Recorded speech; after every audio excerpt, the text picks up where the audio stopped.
Assalamualaikum warahmatullahi wabarakatuh. Waalaikumsalam warahmatullahi wabarakatuh. Apa kabar semuanya, Nak? Alhamdulillah baik. Oke, alhamdulillah. Alhamdulillahirabbil alamin wa bihi nasta'in wa ala umurid dunya waddin. Wassalatu wassalamu ala asrofil anbiya'i wal mursalin Muhammadin wa ala alihi washabihi ajma'in, amma ba'd. Rabbi shrah li sadri wa yassir li amri wahlul 'uqdatam min lisani yafqahu qawli. Anak-anakku semuanya, tentunya kita bersyukur pada hari ini atas limpahan karunia rahmatnya yang senantiasa diberikan Allah pada kita, sehingga pada hari ini kita bisa berkumpul di sini untuk melaksanakan kegiatan belajar mengajar. Mudah-mudahan kegiatan ini diberkahi. Amin. Amin. Mudah-mudahan kegiatan ini bermanfaat untuk kita semua. Amin. Amin. Kemudian salawat dan salam semoga tetap tercurahkan kepada junjungan kita, Nabi besar kita, suri tauladan kita, yaitu baginda Nabi Muhammad SAW, pada keluarga, sahabat dan para pengikutnya hingga akhir zaman. Dan mudah-mudahan kita sebagai umatnya di akhir zaman ini istiqomah untuk melaksanakan apa yang telah diajarkan oleh Rasul kita, istiqomah untuk berselawat kepadanya, sehingga menjadi penyebab untuk kita semua kelak mendapatkan syafaatnya di yaumil qiyamah. Amin. Allahumma amin. Anak-anakku semuanya, hari ini kita akan belajar. Apakah kalian sudah siap menerima materi pelajaran? Siap. Alhamdulillah. Maka daripada itu kita absen dulu ya. Oke.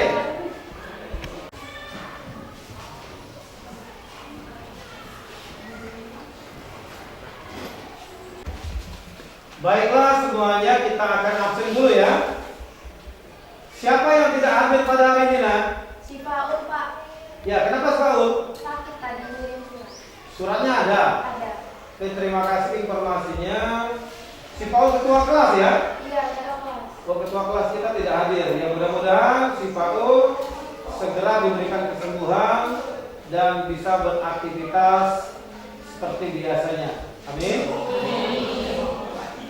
Hari ini kita akan berdoa dulu, dan doa ini akan dipimpin oleh wakilnya, Pak ya. Siapa wakilnya?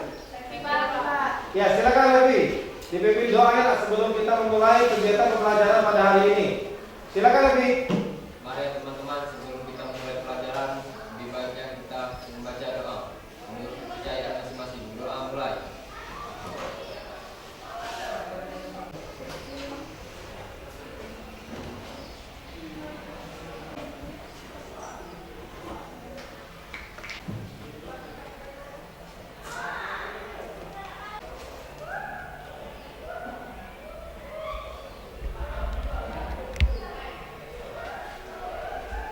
Seperti biasa, sebelum kita memulai kegiatan pembelajaran, kita akan mengkondisikan lingkungan belajar kita supaya ketika nanti kita belajar, kita bisa tenang, kita bisa nyaman.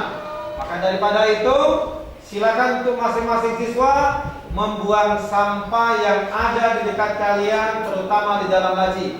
Silakan buang dulu sampah-sampahnya.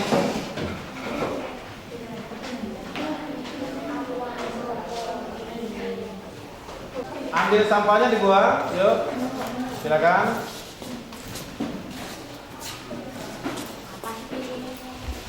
Kalau sudah, kembali lagi ke kelas ya.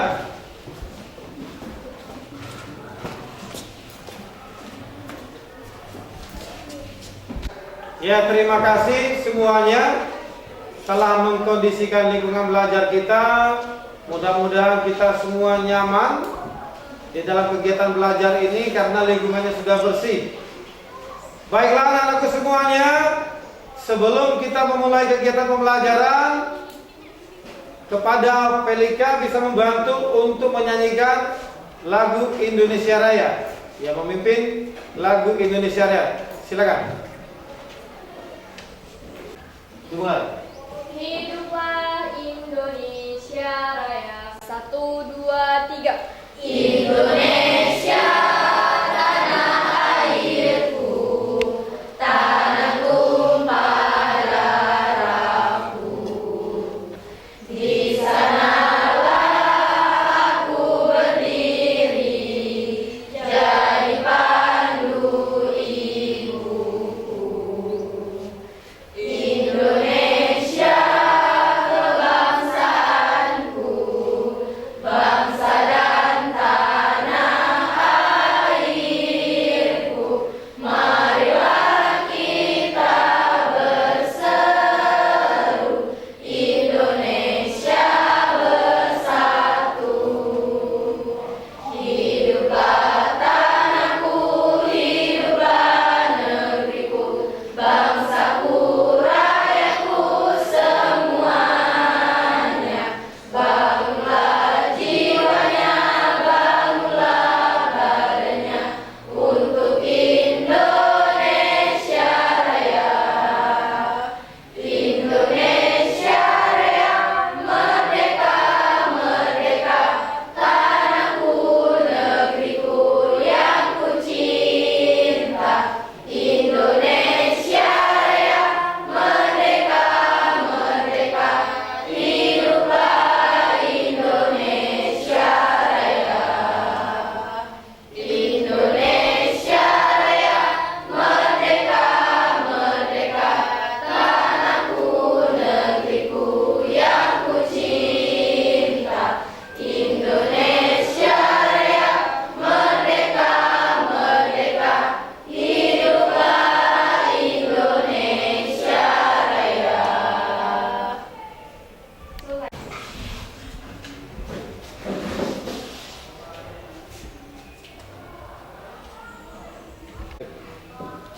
Ya semuanya, untuk hari ini adapun kompetensi dasar yang akan kita pelajari, bisa lihat ke depan ya.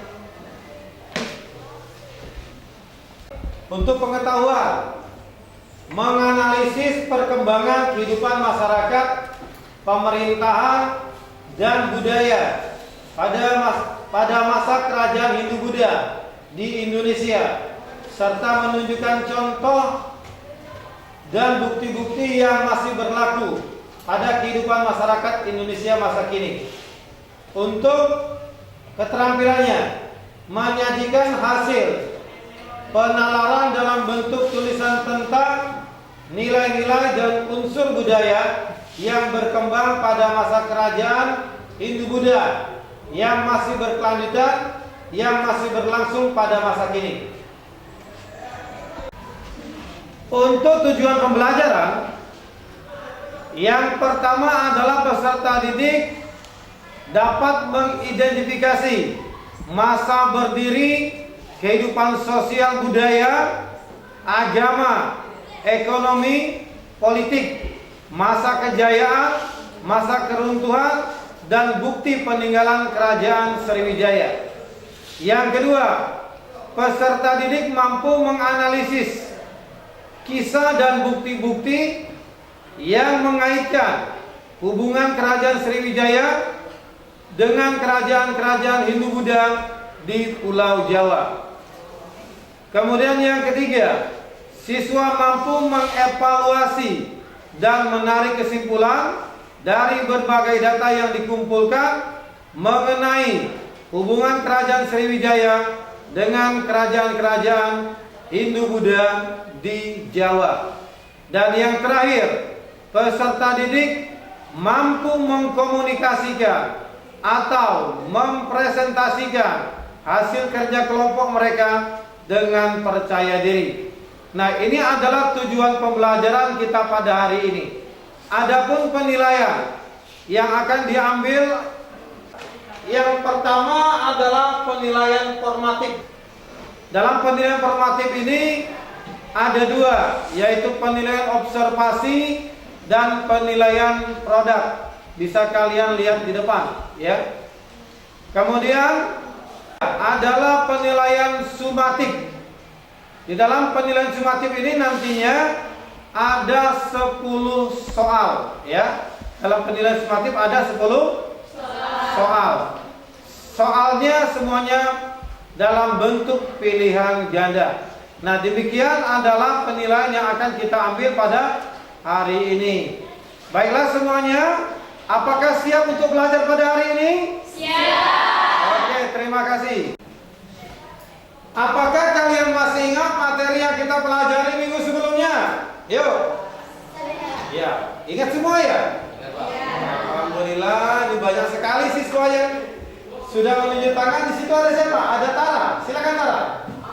Kita mempelajari tentang materi teori masuknya agama Hindu di Nusantara. Terdapat teori serta yaitu teori Brahmana, teori Ksatria, teori Waisya, teori Sudra, dan teori peran aktif dari Nusantara yaitu teori Arus. Ya, tepuk tangan ya semuanya. Terima kasih Tara atas jawabanmu. Alhamdulillah, kalian masih ingat bahwasanya minggu kemarin kita sudah belajar tentang teori masuknya agama Hindu dan Buddha. Ada berapa nak? Ada 4. Satu teori Brahmana. Yang kedua apa? Teori Ksatria. Yang ketiga teori Waisya. Yang keempat teori Sudra. Iya. Ada tambahan ya? Teori dari Nusantara apa itu? Teori arus balik. Oke, mungkin ada lagi yang ingin menambahkan terkait dengan materi minggu sebelumnya. Silakan katakan yuk. Di situ ada Aldi ya tadi. Silakan Aldi.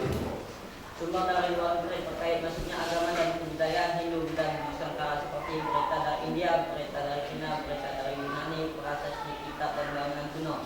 Iya, tepuk tangan yuk.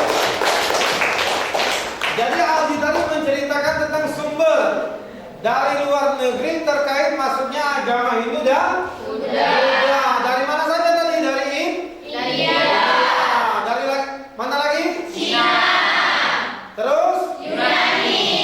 Ya, kemudian dari prasasti. Oke, tepuk tangan semua. Atau masih ada lagi yang lain? Silakan. Ya, oke, dari belakang. Silakan Levi.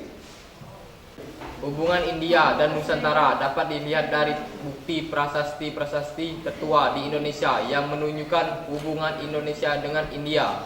Misalnya prasasti Mulawarman di Kalimantan Timur yang berbentuk yupa. Semua prasasti ditulis dalam bahasa Sanskerta dan huruf Pallawa. Oke, terima kasih Levi atas jawabannya. Jadi di sini Levi menjelaskan tentang hubungan antara India dengan Nusantara. Bahwasanya dalam hubungan ini bisa dilihat dari temuan-temuan prasasti yang ada di Nusantara ini. Hurufnya huruf Pallawa, bahasanya adalah bahasa Sanskerta yang merupakan ciri khas daripada kebudayaan Hindu dan Buddha. Ya, terima kasih Levi atas jawabannya. Sekali lagi kita berikan tepuk tangan. Baiklah, sekarang kita masih berikan kesempatan untuk yang berikutnya. Mungkin di antara kalian masih ingat terkait dengan materi minggu sebelumnya. Ayo silakan. Oh, di situ ada Christian duluan ya. Silakan Christian. Pengaruh kebudayaan Hindu-Buddha di Nusantara telah merubah tatanan kehidupan masyarakat Nusantara, baik bidang ekonomi, sosial, budaya, bahkan dalam kehidupan politik. Oke, tepuk tangan yuk. Ya, terima kasih kepada Christian atas responnya. Tadi menjelaskan tentang pengaruh ataupun dampak terhadap masyarakat Nusantara, ya. Pengaruh yang diberikan oleh bangsa India yang telah merubah tatanan kehidupan masyarakat Nusantara dalam berbagai bidang. Oke, terima kasih kepada Christian. Nah, sekarang Bapak akan memperlihatkan gambar-gambar yang berkaitan dengan pengaruh peradaban Hindu dan Buddha di Nusantara. Di di sini ada beberapa gambar. Ada gambar kasta dalam agama Hindu. Kemudian ada gambar candi Prambanan. Di sini juga ada gambar relief. Di sini juga ada gambar seni sastra dan aksara yang berupa prasasti. Dan di sini juga ada seni tari. Nah, dari gambar-gambar tersebut, ya, apa kira-kira pengaruh dari budaya Hindu dan Buddha di Nusantara ini? Yuk silakan. Siapa yang bisa boleh angkat tangan. Saya. Ya, di situ ada siapa? Ya, belakang ada Anggun ya. Ada Chelsea, di situ ada Jenny ya. Ya, silakan Jenny. Jadi kita duluan ya. Silakan. Nak.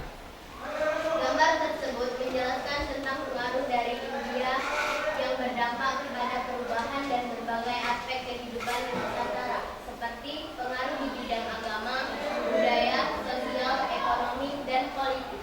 Oke, tepuk tangan. Menarik sekali apa yang tadi disampaikan oleh Jenny, yaitu gambar tersebut menjelaskan tentang pengaruh dari India yang berdampak kepada aspek-aspek kehidupan masyarakat yang ada di Nusantara, baik itu kehidupan di bidang agama, di bidang budaya, sosial, ekonomi dan politik. Ya, di sini Bapak catat ya. Pengaruh.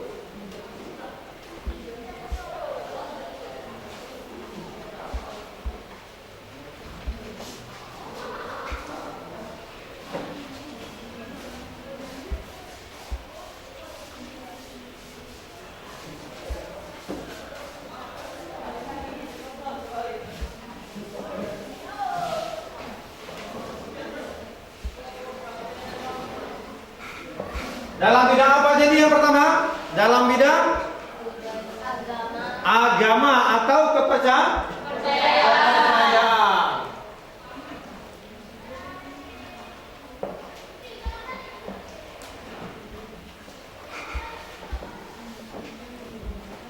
Yang kedua adalah dalam bidang budaya.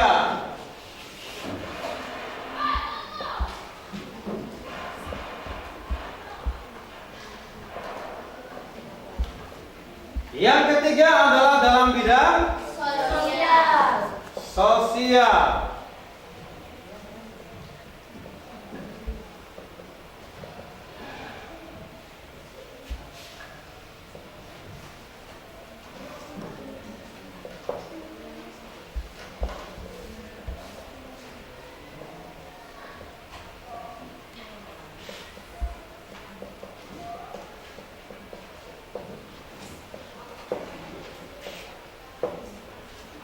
Baiklah, ini adalah dampak atau pengaruh dari India atau Hindu dan Buddha di Nusantara terhadap masyarakat yang ada di Nusantara. Ada dampak dalam bidang kepercayaan, ada dampak dalam bidang budaya, ada juga dampak dalam bidang sosial, ekonomi, dan politik.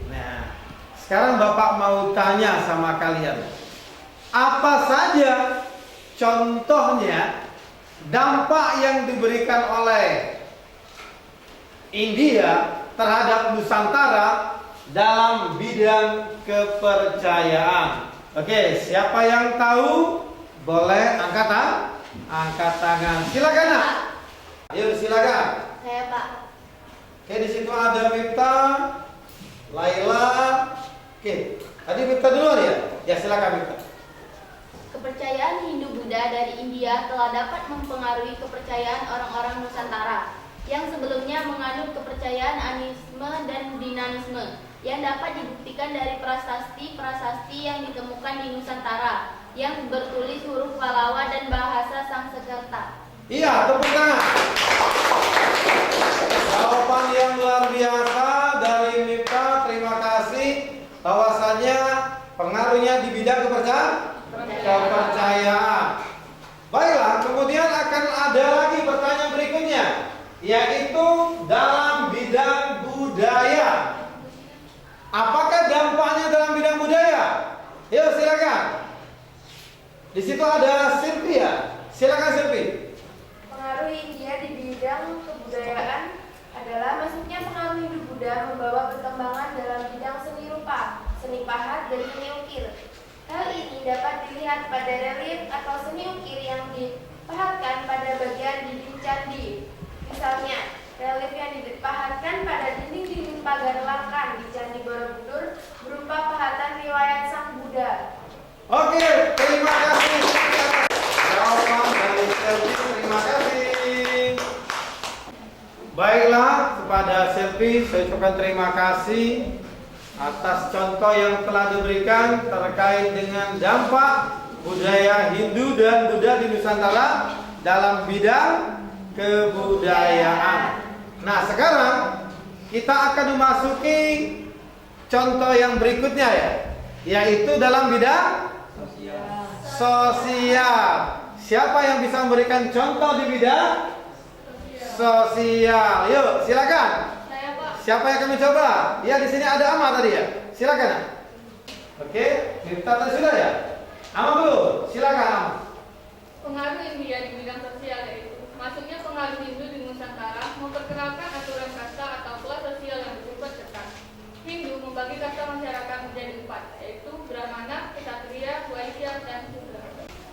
Ya, terima kasih Ama atas responnya, telah menjelaskan contoh dalam bidang sosial ya, yaitu pengaruh di bidang kasta ya. Jadi kasta yang ada dalam agama Hindu ini juga mempengaruhi tatanan kehidupan masyarakat di Nusantara. Terbentuklah yang namanya golongan. Yang paling bawah apa namanya? Kasta Sudra. Yang nomor 2 apa? Waisya. Yang ketiga apa tadi? Ksatria. Yang di atas kali apa?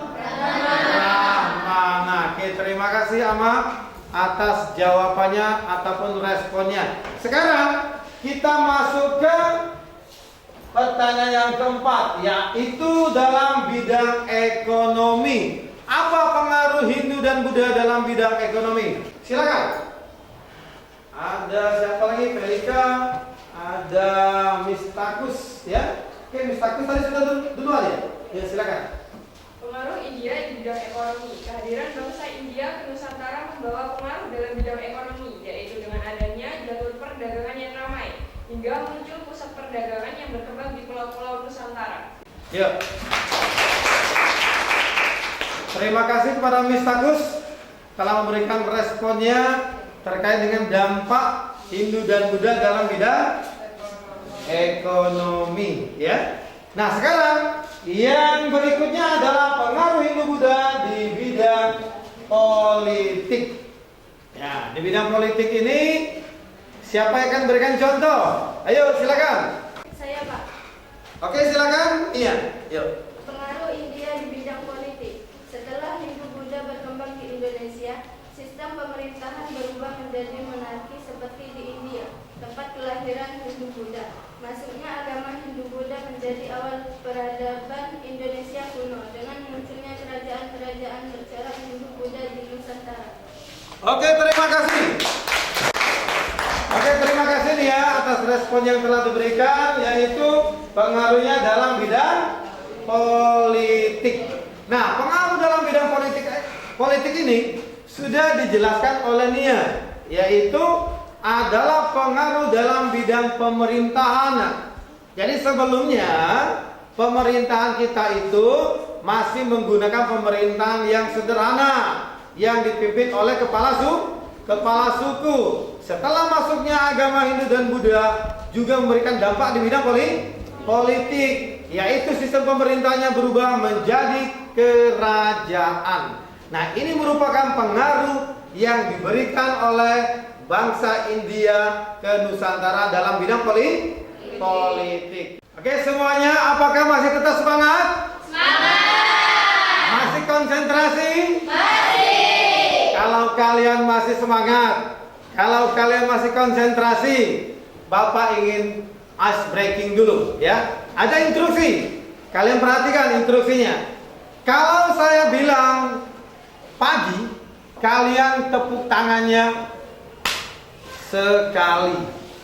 Kalau saya bilang siang, tepuk tangannya 2 kali. Kalau saya bilang malam, tepuk tangannya setengah. Ya, siap mencoba ice breakingnya? Siap. Oke, sekarang dengar baik-baik instruksi dari kami. Pagi, siang, malam, siang, pagi, malam, iya, pagi, malam, siang. Oke, tepuk tangan semuanya yuk. Ya, silakan duduk kembali yuk semuanya, duduk kembali. Oke, semuanya sudah bisa konsentrasi lagi? Bisa mengikuti materi? Bisa. Ya, sekarang materi kita pada hari ini adalah mengidentifikasi masa berdiri kehidupan sosial budaya, agama, ekonomi, politik, masa kejayaan, masa keruntuhan, dan bukti peninggalan kerajaan Sriwijaya. Yang kedua, menganalisis hubungan kerajaan Sriwijaya dengan kerajaan-kerajaan Hindu-Buddha di Pulau Jawa. Ya. Sebelum kita menjelaskan materi kita pada hari ini terkait dengan kerajaan Sriwijaya, maka Bapak ingin kalian mengaitkan materi pada minggu sebelumnya dengan materi yang akan kita bahas pada hari ini. Kira-kira apa keterkaitan materi sebelumnya dengan materi yang akan kita bahas pada hari ini? Silakan. Siapa yang akan mencoba? Saya, Pak. Oh, Mela. Silakan Mela. Ada, Pak, yaitu pengaruh agama Hindu Buddha dalam bidang politik telah melahirkan kerajaan-kerajaan bercorak Hindu Buddha di Nusantara. Salah satunya adalah kerajaan Sriwijaya. Yuk. Terima kasih Mela atas responnya ataupun jawabannya yang telah menjelaskan keterkaitan pengaruh agama Hindu dan Buddha ya terhadap materi yang akan kita bahas pada hari ini, yaitu pengaruhnya dalam bidang politik telah melahirkan kerajaan-kerajaan Hindu dan Buddha di Nusantara. Salah satu contohnya adalah telah melahirkan kerajaan Sriwijaya yang bercorak Buddha. Bagus sekali. Oke, terima kasih kepada Mela. Siapa lagi yang ingin mencoba? Yuk, silakan atau memberikan tambahan. Di situ ada siapa? Yuk. Saya, Pak. Oke, belakang ada Anggun ya? Ya, silakan Anggun. Saya Pak ingin menambahkan, pengaruh perdagangan internasional telah membuka peluang besar bagi Sriwijaya menjadi sebuah kerajaan maritim yang besar. Oke, terima kasih Anggun telah menjelaskan jawabannya yang luar biasa. Nah, sekarang di depan coba kalian perhatikan. Ada beberapa gambar. Yang pertama ada gambar pesawat. Pesawat apa ini, Nak? Pesawat Sriwijaya Air. Pesawat Sriwijaya Air. Yang kedua ada gambar Kampus Unsri. oh, ada kampus Unsri ya. Oke. Yang ketiga ada gambar apa? Klub sepak bola dari Palembang. Apa namanya? Sriwijaya FC. Yang keempat, PT Pupuk Sriwijaya. jadi dari keempat gambar tersebut semuanya menggunakan nama Sriwijaya. Nah, kira-kira muncul pertanyaan tidak? Kenapa harus menggunakan nama Sriwijaya? Jadi apa yang ingin Anda sampaikan terkait dari gambar yang tadi kalian sudah lihat? Silakan. Yuk. Saya Pak. Ya, silakan Salsa. Menurut pendapat saya Pak, alasannya adalah untuk mengenang nama besar kerajaan Sriwijaya. Iya, untuk mengenang nama besar kerajaan Sriwijaya. Luar biasa. Tapi menurut Salsa, Sriwijaya ini adalah sebuah kerajaan yang besar. Oke, siapa lagi yang ingin menambahkan? Ya, di situ ada Nafisa. Ya, silakan Nafisa. Menurut saya, gambar tersebut menggambarkan sebagai wujud bangga terhadap nama besar kerajaan Sriwijaya pada masanya. Oke, luar biasa. Terima kasih kepada Nafisa. Di sini adalah sebagai wujud bangga ya. Wujud bangga terhadap suatu nama besar kerajaan Sriwijaya pada masanya. Mungkin ada lagi yang ingin menambahkan. Yuk, silakan. Oke, silakan Felika. Menurut saya Pak, untuk menghargai serta mengabadikan nama besar kerajaan Sriwijaya, maka nama Sriwijaya pun dipakai untuk nama maskapai penerbangan, pabrik pupuk di Palembang, klub sepak bola, nama Universitas Negeri di Palembang. Harapannya, nama Sriwijaya tetap dikenal oleh generasi di masa yang akan datang, umumnya di mata nasional atau internasional, dan khususnya di mata masyarakat Palembang. Oke. Ya, di sini mungkin menurut Felika adalah cara menghargai ya nama besar kerajaan Sriwijaya yang pernah berjaya di masanya. Maka dipasanglah di nama maskapai. Dipasang juga di nama klub sepak bola PT Pupuk Sriwijaya, Unsri ya, atau Universitas Sriwijaya. Ini juga artinya memotivasi ya, memotivasi generasi muda agar masyarakat atau generasi di masa yang akan datang ini bisa mengenang ya, bisa mengetahui bahwasanya kerajaan Sriwijaya itu adalah sebuah kerajaan maritim yang besar yang pernah ada, yaitu di wilayah Sumatera Selatan. Baiklah, selanjutnya, apakah kalian bangga dengan nama besar kerajaan Sriwijaya pada masanya? Bangga. Bangga tidak? Bangga. Iya, kalau kalian memang bangga ya tentang kerajaan Sriwijaya, apa yang kalian ketahui tentang kerajaan Sriwijaya? Ayo. Di situ ada siapa? Ada Mistakus ya? Ya, silakan Mistakus. Yang saya ketahui, kerajaan Sriwijaya adalah salah satu kerajaan terbesar dan terbuka di Nusantara yang berdiri pada abad ke-7 Masehi. Kerajaan ini bercorak Buddha dan berperan sebagai pusat agama, budaya, dan perdagangan di Asia Tenggara dan Asia Timur. Iya, bagus sekali Mistakus atas jawabannya. Ada lagi yang ingin menyampaikan? Saya Pak. Oke, Irene silakan. Saya pernah membaca buku Pak. Pada masa kejayaannya, wilayah Sriwijaya mampu menguasai jalur perdagangan Selat Melaka. Selain itu, wilayah kekuasaannya mampu diperluas hingga Jawa Barat, Kalimantan Barat, Bangka, Belitung, Malaysia, Singapura, dan Thailand Selatan. Oke, terima kasih. Ini ada sebuah kata motivasi untuk kita semua, untuk bisa kita renungkan terkait dengan kerajaan Sriwijaya. Kerajaan Sriwijaya adalah sebuah kerajaan bercorak Buddha yang pernah berdiri di Pulau Sumatera Selatan dan memberi banyak pengaruh di Nusantara. Daerah kekuasaannya membentang dari Kamboja, Thailand Selatan, Semenanjung Malaya, Sumatera, Jawa bagian barat, dan pesisir Kalimantan.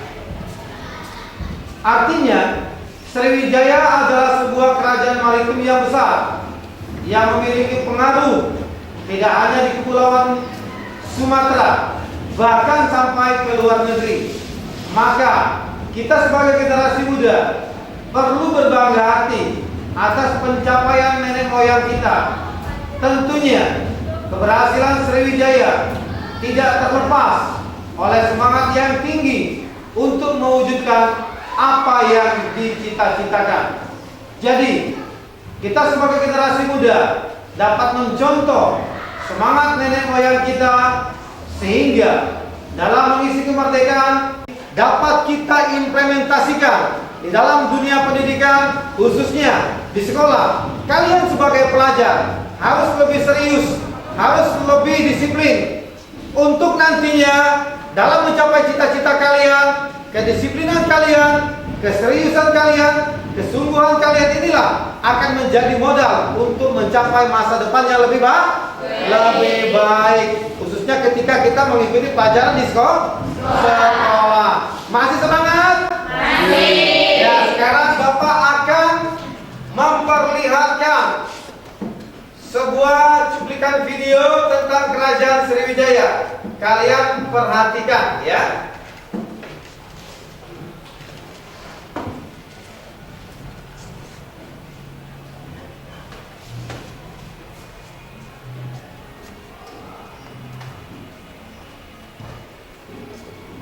Ya, sebelumnya Assalamualaikum warahmatullahi wabarakatuh. Pada kesempatan ini kita akan membahas mengenai sebuah kerajaan yang terkenal kuat akan ekonomi dan militernya. Kira-kira kerajaan apa yang dimaksud itu? Ya, benar sekali, itu adalah Kerajaan Sriwijaya. Nah, saking terkenalnya nama Sriwijaya ini, namanya pun digunakan oleh sebuah klub sepak bola asal Sumatera Selatan, yaitu Sriwijaya FC. Selain itu, terdapat juga pada nama maskapai penerbangan kebanggaan masyarakat Sumsel, yaitu adalah Sriwijaya Air. Nah, selanjutnya, bagaimana kisah dari Kerajaan Sriwijaya ini? Yuk kita bahas secara bersama dengan menyimak video ini.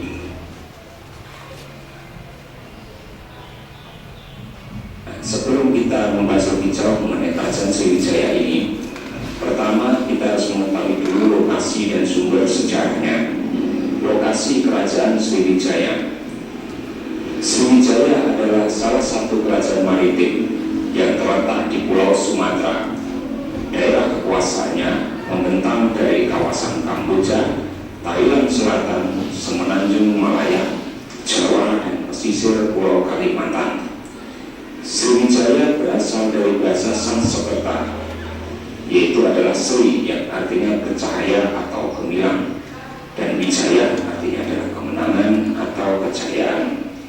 Jika digabungkan atau diterjemahkan, artinya adalah kemenangan yang gemilang.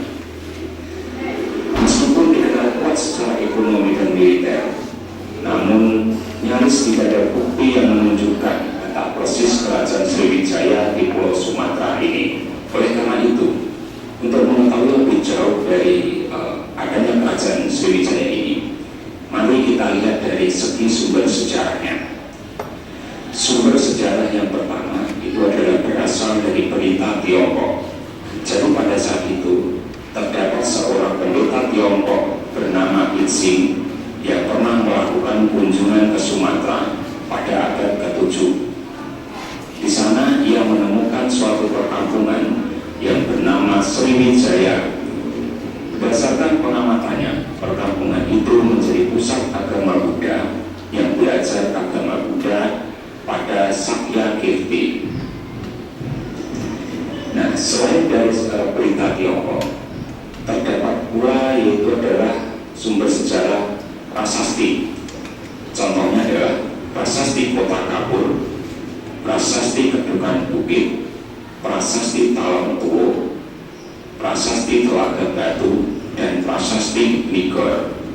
Dari sekian banyak prasasti yang ditemukan, prasasti tertua adalah prasasti Kota Kapur yang ditemukan di Pulau Bangka dan berangka tahun 686 Masehi. Artinya, melalui prasasti ini, kata Sriwijaya pertama kali dikenal. Dalam prasasti itu juga disebutkan bahwasanya bumi Jawa tidak mau tunduk pada Sriwijaya. Selain itu, ada beberapa catatan tentang isi prasasti ini.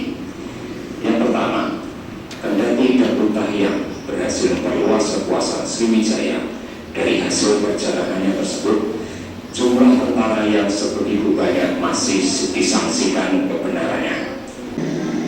Berikut ini merupakan peninggalan Kerajaan Sriwijaya yang masih dapat kita lihat sampai sekarang ini. Yang pertama adalah adanya prasasti. Contohnya adalah prasasti Kedukan Bukit, prasasti Tawangtul, prasasti Telaga Batu, prasasti Kota Kapur, dan prasasti Karangbrahi. Yang kedua adalah berupa candi. Contohnya adalah Candi Biaro Bahal dan Candi Muara Takus.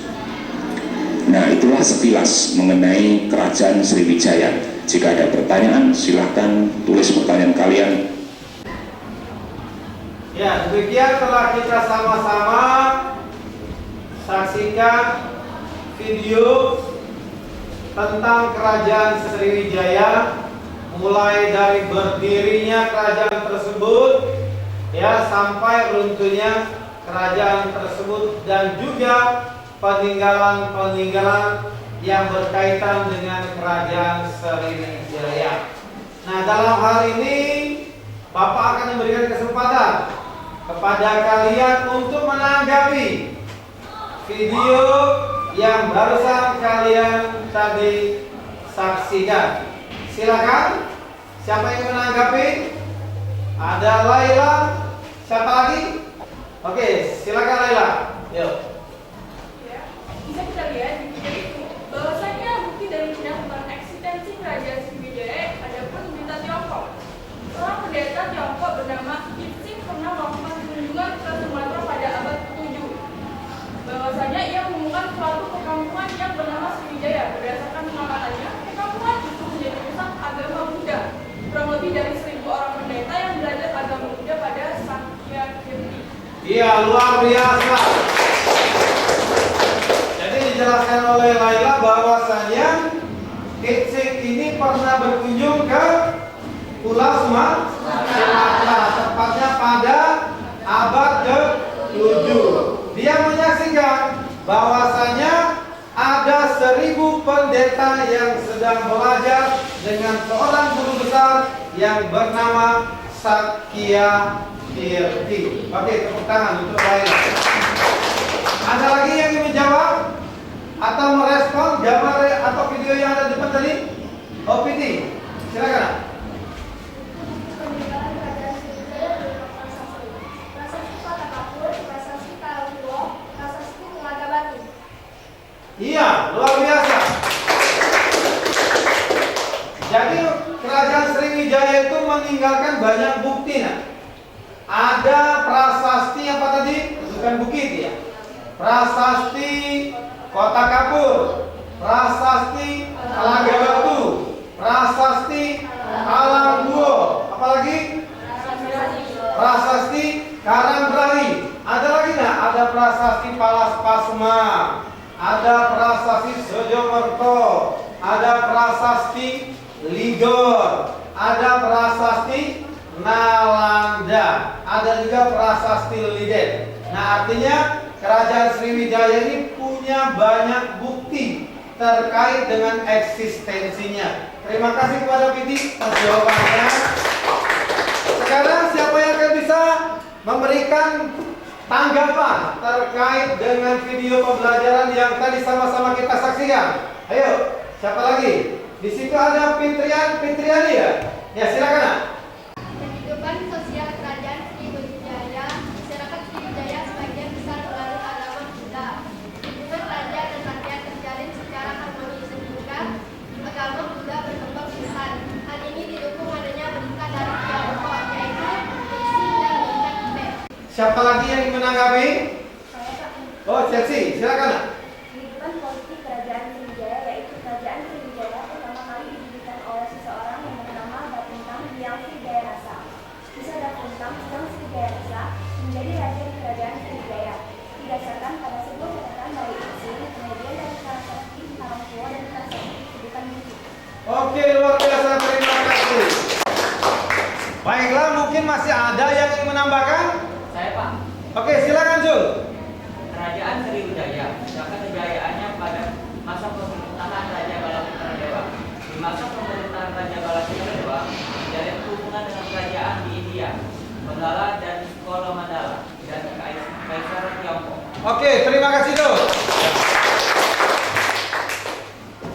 Mungkin masih ada lagi? Saya, Pak. Ya, silakan Nafisa. Menurut saya, masyarakat Sriwijaya sebagian besar hidup dari perdagangan dan kelayaan. Karena yang strategis yaitu di antara jalur perdagangan India dan Tiongkok, membuat Sriwijaya berkembang menjadi kerajaan pengendali perdagangan antara India dan Tiongkok.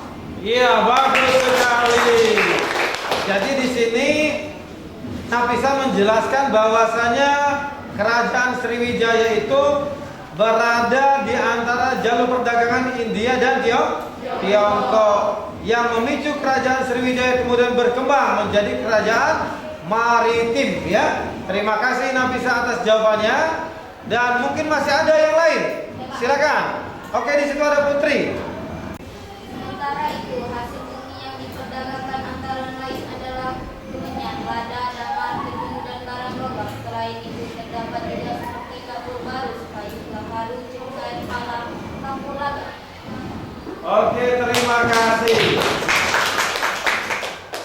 Oke, semuanya perhatikan. Tadi kita sudah sama-sama memperhatikan video terkait dengan kerajaan Sriwijaya. Di satu sisi, di Pulau Jawa, bahwasanya adalah salah satu pulau yang banyak meninggalkan jejak terkait dengan keberadaan kerajaan-kerajaan yang bercorak Hindu dan Buddha. Apa saja? Ada kerajaan Kalingga, ada kerajaan Tarumanegara, ada kerajaan Pajajaran, ada kerajaan Mataram kuno, ada kerajaan Medang, ada kerajaan Singasari. Sebelumnya apa? Kediri dulu ya. Ada kerajaan Kediri, ada kerajaan Singosari, dan ada kerajaan Majapahit. Nah, ini berkembang mulai dari abad ke-7 sampai abad ke-16.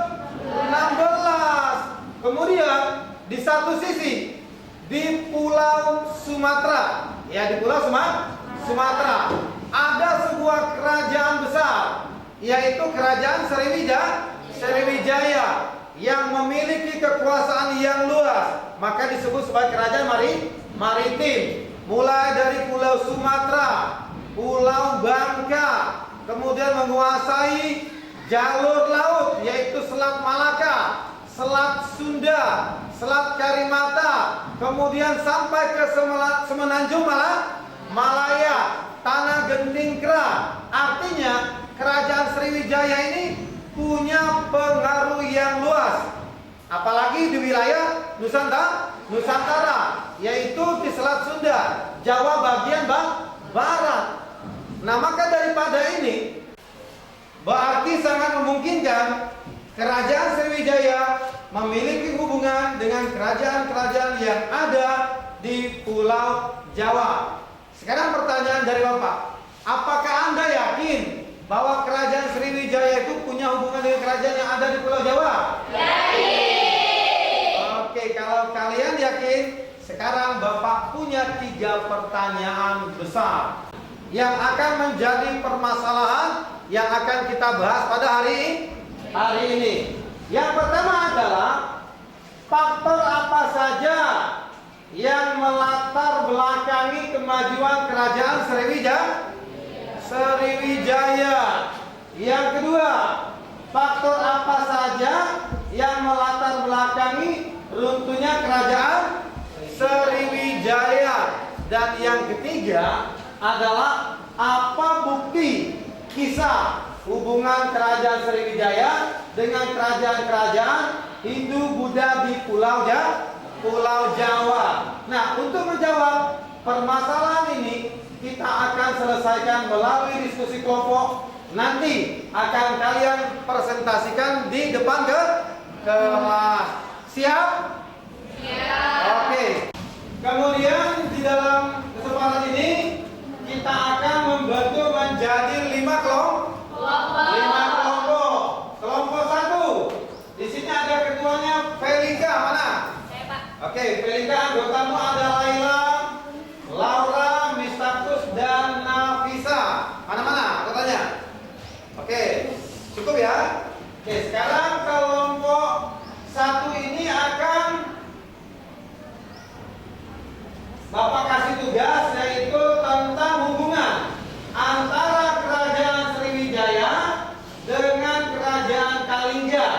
dan Kerajaan Tarumanegara. Silakan dicatat, ya. Kerajaan Kalingga dan Kerajaan Tarumanegara. Kemudian untuk kelompok 2. Kelompok 2 di sini ada Salsabila. Sebaik itu mana Salsabila? Oke, hadir ya Salsabila. Untuk anggotanya di situ ada Putri Ama. Ada Putri Ama, kemudian ada Christian, ada Viti, Irene, ada Putri BR. Ya, semuanya hadir. Yuk. Oke, sekarang kelompok 3. Untuk kelompok 3 di situ ada Selviana. Ada ketuanya? Ada, Pak. Ya, Selviana ketuanya, anggotanya di situ ada Anggun. Mana Anggun? Oke, kemudian ada Putri. Ada Fitriani. Ada Levi juga. Oke. Untuk tugas kalian kelompok 3 adalah mencari keterkaitan atau hubungan antara Kerajaan Sriwijaya dengan Kerajaan Medang dengan Kerajaan Singosari, ya. Jadi Kerajaan Sriwijaya dengan Kerajaan Medang, Kerajaan Sriwijaya dengan Kerajaan Singosari. Untuk kelompok 4, ketuanya adalah Disti. Mana Disti? Saya, Pak. Oke. Anggotanya ada Chelsea, hadir, ada Ali, kemudian Mela dan Miftah. Untuk kelompok 4, tugas kalian adalah mencari faktor kemajuan Kerajaan Sriwijaya. Jadi faktor apa saja yang membuat Kerajaan Sriwijaya itu bisa mengalami kemajuan, ya. Kemudian untuk kelompok 5, ya, kelompok 5 ini ketuanya adalah Jenny. Mana Jenny? Saya, Pak. Oke. Anggotanya ada Rina, hadir. Oke, Rina, kemudian ada Nia, hadir, kemudian ada Tara dan Zul, ya. Oke, terima kasih.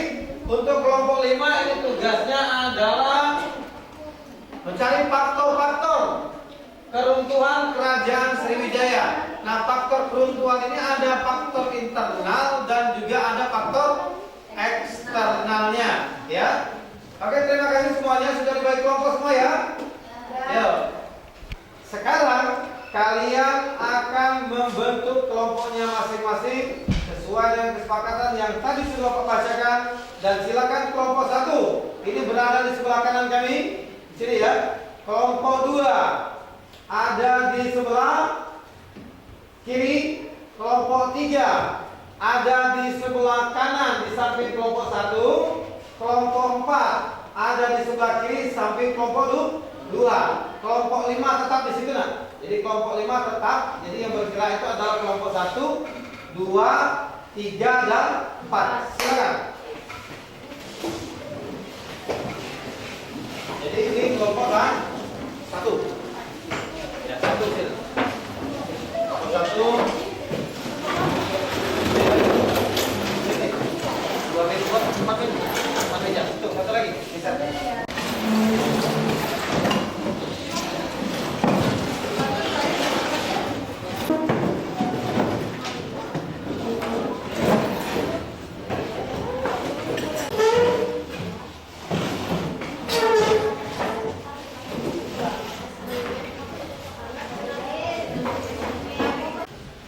Apakah kelompok kalian sudah siap? Siap.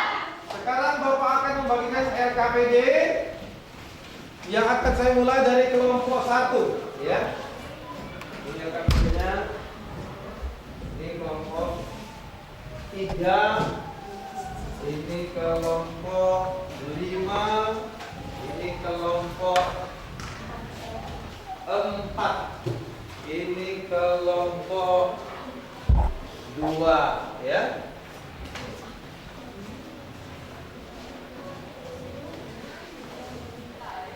Ini ada buku modul, ya, ada modul. Ini untuk kelompok 1. Ini ada untuk kelompok 3, kelompok 5, ini ada untuk kelompok 4 ya. Kelompok 2 sudah ada modul ya? Sudah bawa sendiri ya? Yuk. Bapak juga akan tambahkan modul dari e-book ya. Bapak akan kirim ke grup WA kita sebagai tambahan referensi. HP-nya ada pakai nak? Ada ya. Kita akan kirimkan buku e-book ya. Silakan dibuka nak. Sudah Bapak kirim.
Bagaimana dengan kelompok-kelompok yang lain? Apakah sudah siap untuk presentasi? Siap ya. Akan melakukan penilaian dulu terkait dengan kesiapannya. Bagaimana kelompok 1? Sudah siap? Sudah lah ya. Gimana SKPD kalian? Ini ya.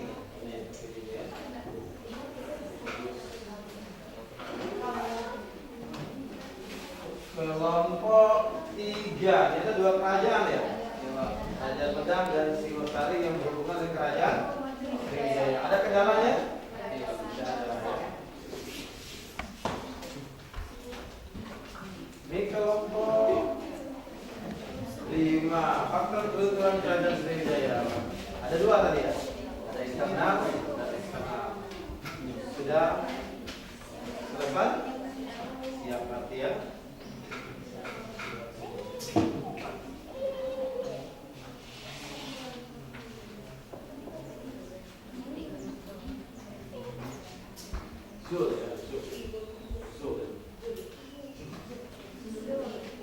Faktor kemajuan kerajaan Sriwijaya. Ini KPD-nya ya. Ini sudah siap. Tidak ada kendala sampai sejauh ini. Nanti sudah siap Andi ya.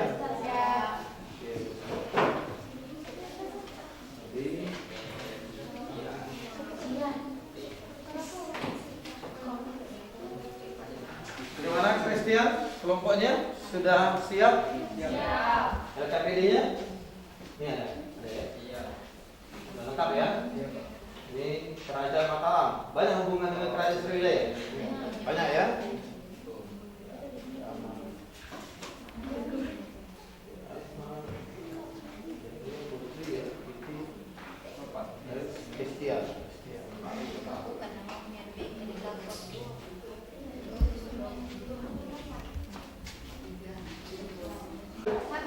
Baiklah semuanya, sebelum kita melaksanakan presentasi pada hari ini, kita akan ice breaking dulu ya. Dalam ice breaking ini ada petunjuk-petunjuk yang akan Bapak jelaskan dan diperhatikan. Seperti ini contohnya, ya. Sudah siap? Siap. Konsentrasi dimulai. Bisa? Bisa. Oke, kalau bisa kita mulai ya. Oke, yuk, silakan. Atur jarak, ya, sesuaikan jaraknya. Oke, siap? Siap. Konsentrasi dimulai. Konsentrasi kanan, kalian ke kanan. Kemudian putar jari kanannya ke kiri. Oke, sip. Sekarang pegang telinga. Jadi kepala. Oke, semuanya pegang konsentrasi.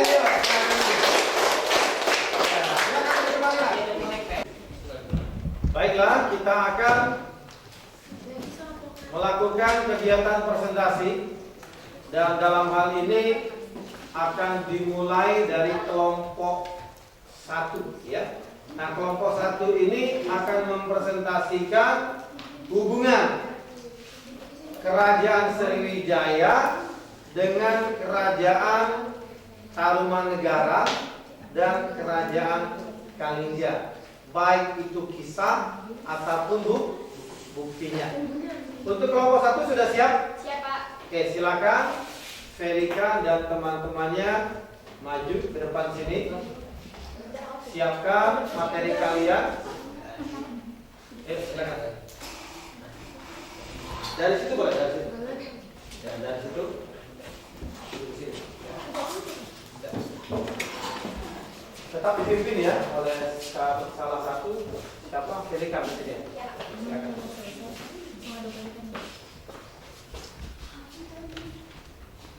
Baiklah, Assalamualaikum warahmatullahi wabarakatuh. Waalaikumsalam warahmatullahi wabarakatuh. Di sini kami dari kelompok 1 ingin mempresentasikan hasil diskusi kami tentang hubungan Kerajaan Sriwijaya dan hubungan dengan Kerajaan Tarumanegara dan Kalingga yang akan dibacakan oleh Nafisa. Kerajaan Tarumanegara. Pada masa pemerintahan Linggawarman terjadi hubungan politik dengan Kerajaan Sriwijaya, di mana putri kedua dari terakhir Kerajaan Tarumanegara Linggawarman yang bernama Soba Kancana menikah dengan Raja Kerajaan Sriwijaya Sri Jakunta Jayanasa.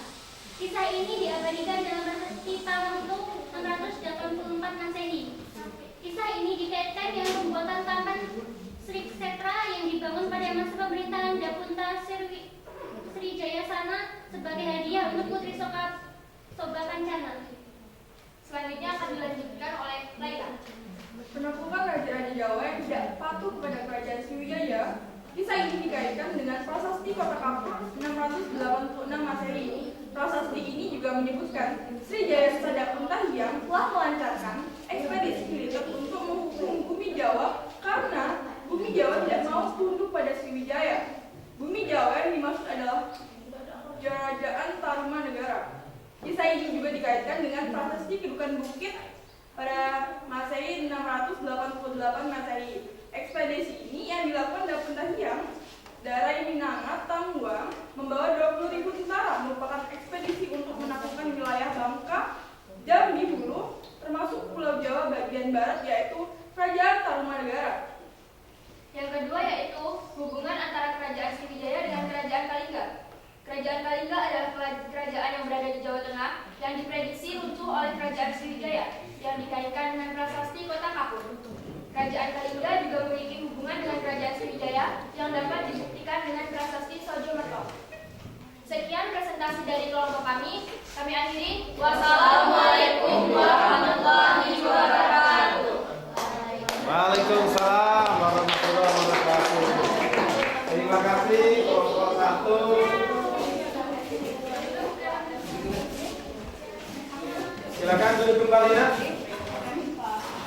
Tadi sudah dijelaskan oleh kelompok 1 bahwasanya Kerajaan Sriwijaya ini memiliki hubungan ya dengan Kerajaan Tarumanegara yang ada di Jawa Barat dan juga Kerajaan Kalingga yang ada di Jawa Tengah. Ada beberapa prasasti tadi disebutkan, salah satunya adalah prasasti Sojo Merto tadi ya. Kemudian ada prasasti Kota Kapur dan ada prasasti Kedukan Bukit. Terima kasih sekali lagi kami ucapkan untuk kelompok 1. Kita berikan dulu tepuk tangan yuk. Kemudian kelompok 2 ya, kelompok 2 ini akan menceritakan hubungan Kerajaan Sriwijaya dengan Kerajaan Mataram. Nah, kerajaan Mataram ini adalah sebuah kerajaan yang berada di Jawa Tengah, ya. Berada di Jawa Tengah. Silakan. Untuk kelompok 2 ini akan dipimpin oleh Salsa dan juga teman-teman silakan. Ya, maju ke depan.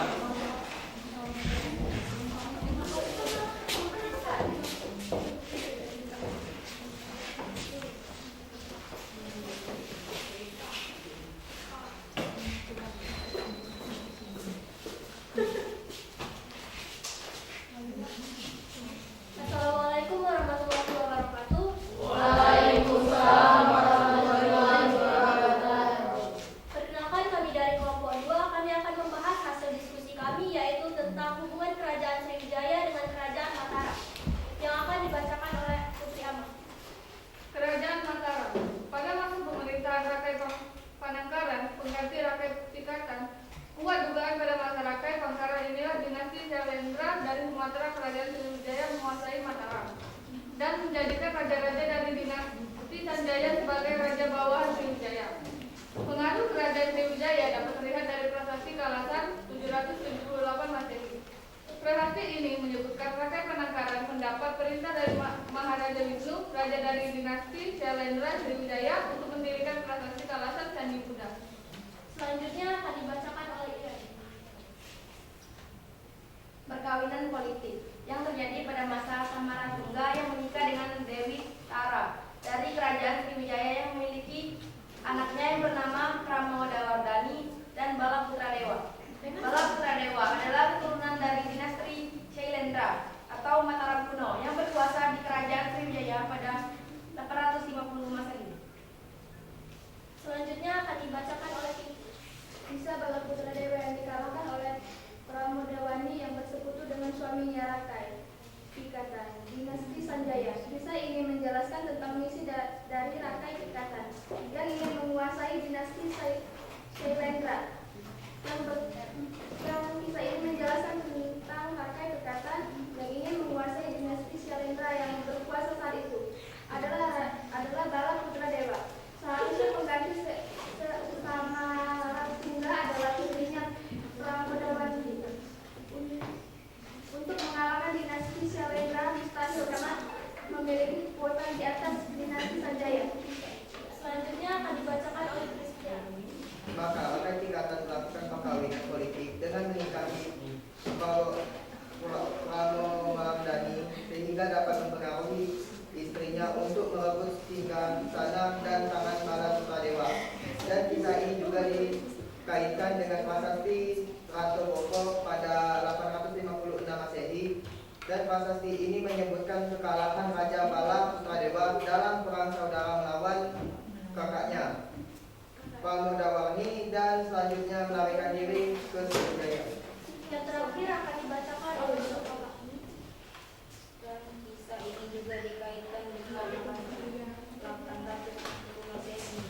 Prasasti ini juga menjelaskan kisah kekalahan Raja Bala Putra Dewa melawan Rakai Pikatan, suami Pramodawardhani. Demikian hasil diskusi dari kelompok kami. Kami akhiri. Wassalamualaikum warahmatullahi wabarakatuh.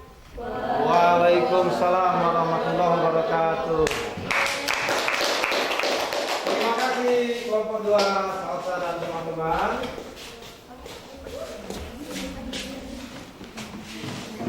Demikian telah sama-sama kita dengarkan penampilan dari kelompok 2 yang telah menyampaikan hubungan kerajaan Sriwijaya dengan kerajaan Mataram yang ada di Jawa Tengah. Nah, tadi sudah jelas kan, nak?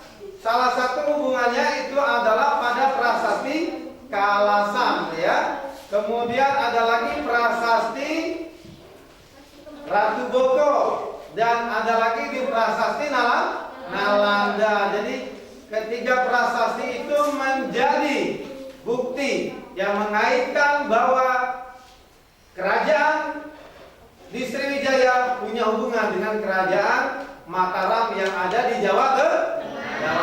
Tepuk tangan yuk untuk kelompok 2. Sekarang kita akan masuk ke kelompok 3. Kelompok 3 ini akan menceritakan hubungan kerajaan Sriwijaya dengan kerajaan Medan. Ini kerajaan Pusindo ya.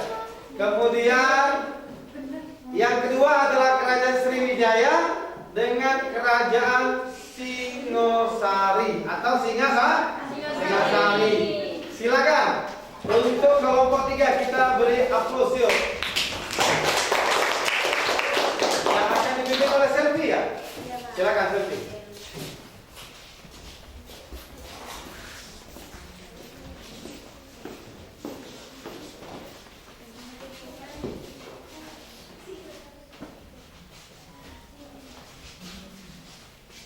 Assalamualaikum warahmatullahi wabarakatuh. Waalaikumsalam warahmatullahi wabarakatuh. Kami dari kelompok 3 ingin membacakan hasil diskusi kami tentang hubungan kerajaan Sriwijaya dengan kerajaan Medang yang akan dibacakan oleh Fitriani. Kerajaan Medang sekitar tahun 988, kerajaan Sriwijaya sudah mengalami perkembangan besar, khususnya dalam jalur perdagangan. Hal ini kemudian membuat Raja Dharmawangsa Teguh melakukan penyerangan terhadap kerajaan Sriwijaya agar pusat perdagangan mereka di Selat Melaka dapat direbut dan diambil alih oleh kerajaan Medang. Dan selanjutnya yang akan dibacakan oleh Putri. Kerajaan Medang Jawa Timur. Pada masa Dharmawangsa Teguh pernah menyerang Sriwijaya pada tahun 990 Masehi dan menguasai pesisir pantai Sriwijaya sehingga hubungan Sriwijaya dengan dunia luar terputus. Selanjutnya yang akan dibacakan oleh Anggun. Kerajaan Sriwijaya yang bersekutu dengan Raja Wurawiri, sebuah kerajaan yang berasal dari daerah Blora, menyerang Dharmawangsa Teguh, kerajaan Medang, pada saat pelaksanaan pesta pernikahan putrinya dengan Hailangga dari kerajaan Bali. Serangan secara tiba-tiba dari kerajaan Wurawiri yang telah bersekutu dengan Sriwijaya menewaskan Dharmawangsa Teguh, menambah daftar permusuhan kerajaan Jawa dengan Sriwijaya. Dan yang kedua, hubungan antara kerajaan Sriwijaya dengan kerajaan Singasari yang akan dibacakan oleh Levi. Kerajaan Singasari adalah kerajaan bercorak Hindu di daerah Singasari, Malang, Kerta. Negara adalah raja terkenal kerajaan Singasari yang memiliki visi politiknya yang kita kenal dengan ekspedisi Kurmalayu. Sekian dari kelompok kami. Kami akhiri. Wassalamualaikum warahmatullahi wabarakatuh. Waalaikumsalam warahmatullahi wabarakatuh.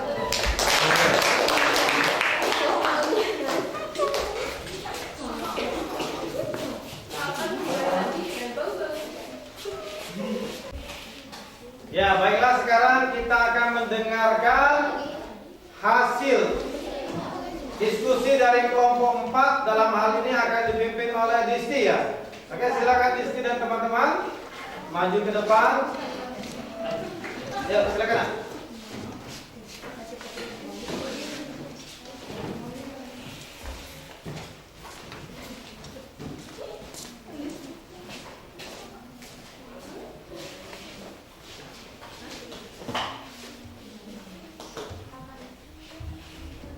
Assalamualaikum warahmatullahi wabarakatuh.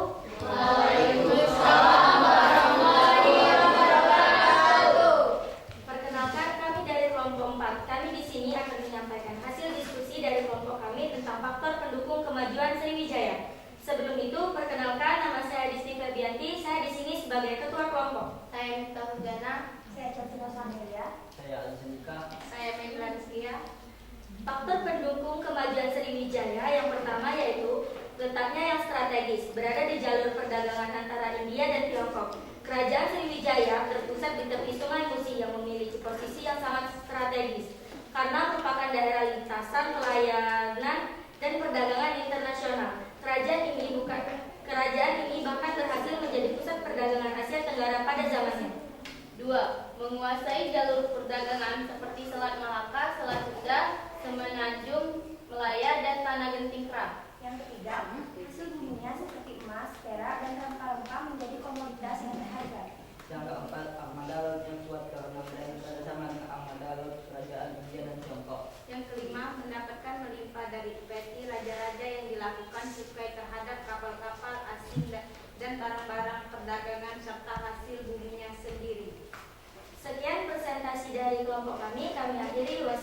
Assalamualaikum warahmatullahi wabarakatuh. Waalaikumsalam warahmatullahi wabarakatuh. Silakan Gusti dan teman-teman kembali ke tempat duduknya.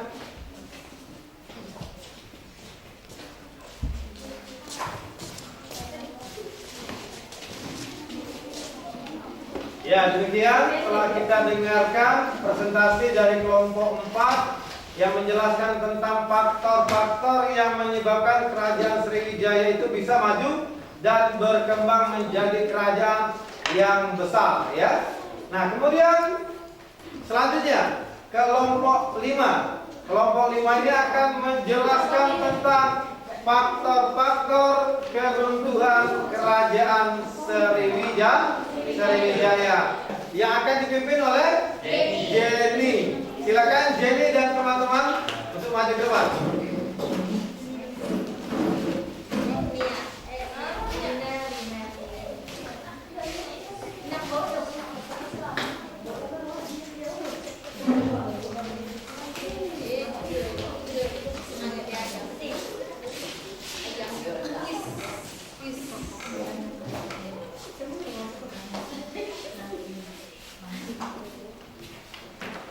Assalamualaikum warahmatullahi wabarakatuh. Waalaikumsalam warahmatullahi wabarakatuh. Perkenalkan kami dari kelompok 5. Kami di sini ingin menyampaikan hasil diskusi kami tentang faktor keruntuhan Sriwijaya. Faktor eksternal runtuhnya kerajaan Sriwijaya akan dibacakan oleh Nia. 1. Serangan kerajaan Medang Kamulan, Jawa Timur di bawah Raja Dharma Wangsa pada 990 Masehi. Saat itu Sriwijaya diperintah oleh Raja Sudamaniwadewa. Meski tidak berhasil, serangan ini cukup melemahkan Sriwijaya. Akan dilanjutkan oleh Rina. 2. Serangan kerajaan Kolomandala dari India pada 1023 Masehi dan 1030 Masehi. Tidak ada sumber tertulis tentang sebab terjadi serangan tersebut, tetapi diperkirakan masalah politik dan persaingan perdagangan.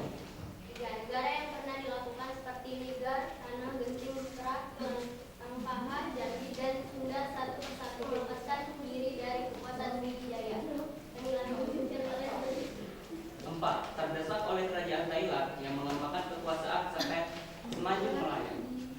Dilanjutkan oleh Tara. 5. Serangan Majapahit pada 1477 Masehi dan berhasil menaklukkan Sriwijaya. Sejak itu berakhirlah kekuasaan Sriwijaya. Faktor eksternal antara lain tidak adanya raja yang mampu memerintah dengan cakap.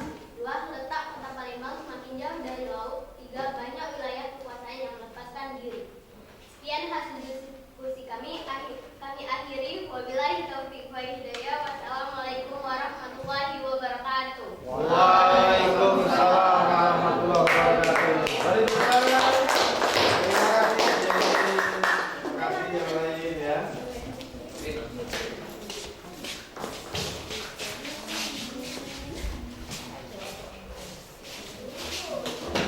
Ya, sudah sama-sama kita dengarkan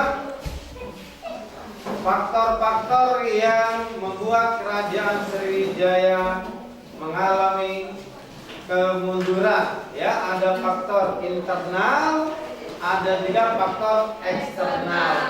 Faktor eksternal ini adalah serangan dari bangsa lain, ya, baik itu dari kerajaan Medang, ya, kemudian ada dari kerajaan luar negeri, kerajaan Kolomandala, ya, termasuk juga yang terakhir adalah kerajaan Majapahit pada tahun 1477 Masehi yang menyebabkan kerajaan Sriwijaya akhirnya runtuh. Sebelum kita menarik kesimpulan pada hari ini, Bapak ingin kalian mengumpulkan dulu seluruh LKPD-nya dan boleh diwakilkan oleh masing-masing kelompoknya. Jadi silakan LKPD-nya dikumpulkan ke depan. Dari kelompok 1, kelompok 2, silakan kumpulkan LKPD-nya. Kelompok 3 ya. Terima kasih. Berarti kelompok 4 dan kelompok 5.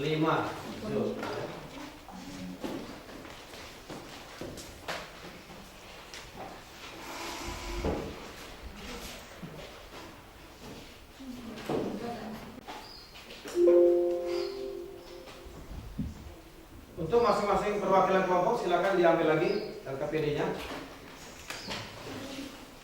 Kelompok 1, kelompok 2, kelompok 3, kelompok 4, dan kelompok 5. Ya.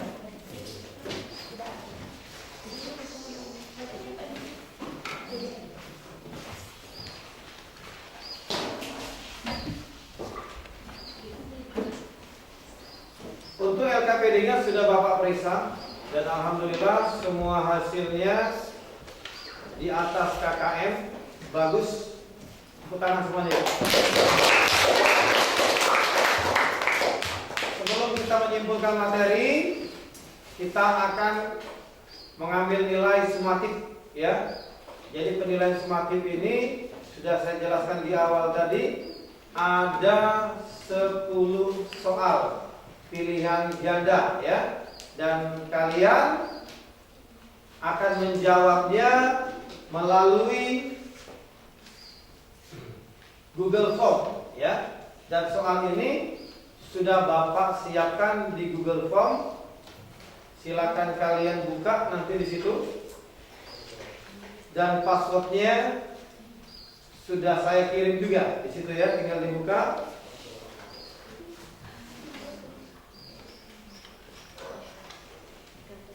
Oke, silakan dibuka dan dikerjakan kurang lebih berapa menit?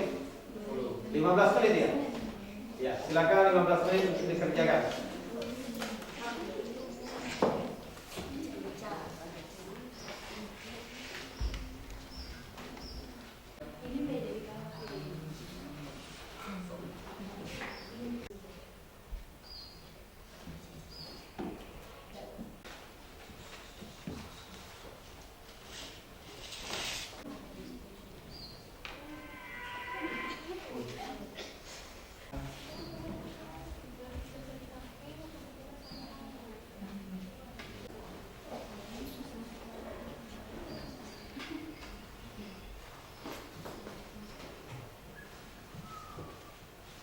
Baiklah, kita akan memasuki kesimpulan, dan kesimpulan ini akan saya berikan kesempatan untuk seluruh kelompok ya, untuk seluruh kelompok.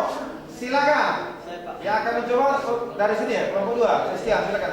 Kesimpulan pada hari ini, Kerajaan Sriwijaya adalah kerajaan maritim dan Melayu kuno yang berkembang di Sumatera, yang merupakan perkembangan lanjutan dari kerajaan-kerajaan yang lebih kecil di Sumatera Selatan yang berdiri pada abad ke-7. Sriwijaya disebut dengan berbagai macam nama.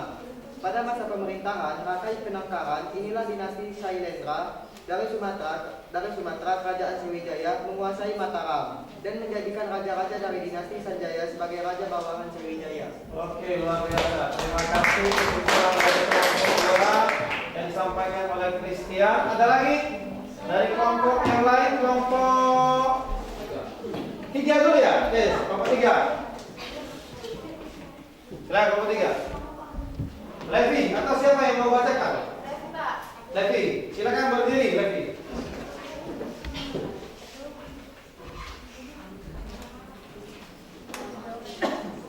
Lanjut, silakan. Kesimpulan tentang hubungan kerajaan Sriwijaya dengan kerajaan Medan. Sekitar tahun 948, kerajaan Sriwijaya sudah mengalami perkembangan pesat, khususnya dalam jalur perdagangan. Kerajaan Medang, Jawa Timur pada masa Dharmawangsa Teguh pernah menyerang Sriwijaya pada tahun 990 Masehi dan menguasai pesisir pantai Sriwijaya, sehingga hubungan Sriwijaya dengan dunia luar terputus. Oke, terima kasih. Ada lagi yang akan menyimpulkan?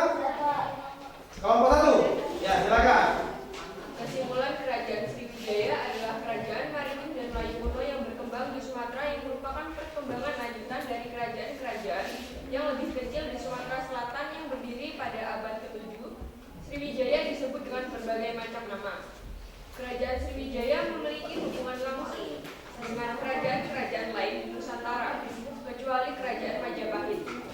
Karena Majapahit dianggap saingan terberat dalam perdagangan bagi kerajaan Sriwijaya. Menjelang akhir abad ke-14 Masehi, Sriwijaya diserbu oleh kerajaan yang berpusat di Jawa bagian timur, yakni Majapahit. Ya, terima kasih. Siapa lagi yang akan menyebutkan? Kelompok 5 ya, silakan kelompok 5. Kesimpulan dari penyebab runtuhnya kerajaan Sriwijaya adalah adanya serangan dari dinasti Chola, India Selatan, yang kala itu dipimpin oleh Rajendra Chola. Hal yang melatar belakangi serangan ini adalah pajak tinggi yang dikenakan oleh kerajaan Sriwijaya pada kapal-kapal pedagang di Selat Melaka. Iya, terima kasih. Ada lagi dari kelompok berapa yang belum? Kelompok 4, silakan. Kelompok 4. Kesimpulan dari kerajaan Sriwijaya. Kerajaan Sriwijaya adalah salah satu kerajaan terbesar dan terkemuka di Nusantara yang berdiri pada abad ke-7 Masehi. Kerajaan ini bercorak Buddha dan berperan sebagai pusat agama, budaya dan perdagangan di Asia Tenggara dan Asia Timur. Pada masa kejayaan, wilayah Sriwijaya mampu menguasai jalur perdagangan Selat Melaka. Selain itu, wilayah kekuasaan mampu diperluas hingga Jawa Barat, Kalimantan Timur, Bangka Belitung, Malaysia, Singapura, dan Thailand Selatan. Adapun faktor pendukungnya kemajuan Sriwijaya yaitu letaknya yang strategis berada di jalur perdagangan antara India dan Tiongkok, dan hasil bumi seperti emas, perak, dan rempah-rempah menjadi komoditas yang berharga. Iya, terima kasih. Jadi kita hari ini sudah menyimpulkan materi pelajaran kita pada hari ini, dan alhamdulillah semua kelompok telah mendapatkan kesempatan untuk menyimpulkan materi kita pada hari ini. Tepuk tangan semuanya. Sebelum menutup materi ini, Bapak ingin bertanya kepada kalian, apakah kalian sudah paham dengan materi pada hari ini? Paham. Kalau kalian sudah paham dengan materi pada hari ini, berarti minggu depan atau pertemuan berikutnya kita akan membahas tentang pengaruh budaya Islam dan kerajaan-kerajaan yang bercorak Islam di Nusantara. Baiklah, kalau begitu kita akan tutup materi kita pada hari ini dengan sama-sama mengucapkan hamdalah. Amin. Billahi taufiq wal hidayah. Wassalamualaikum warahmatullahi wabarakatuh.